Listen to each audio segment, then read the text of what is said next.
So mapagpalang gabi sa inyo lahat guys. So our recipe ilupin dito sa fryer.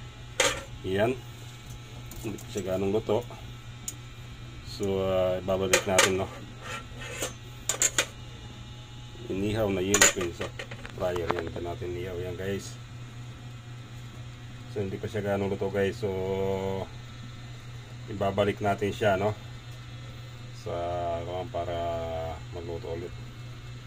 Yan guys. So yummy na naman ang ulam natin ngayon araw. Itong combination niya guys, pakbit ulit. Yan, no, inihaw na yulupin din pakbit na bahay kubo. Yan, kahit may lang gulay, so gusto ng mga bata ay gulay. So yan guys, pakbit, inihaw,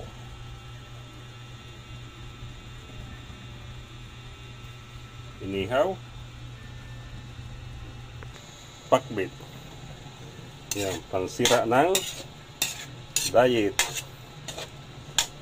Okay guys, so maraming salamat sa inyong panonood.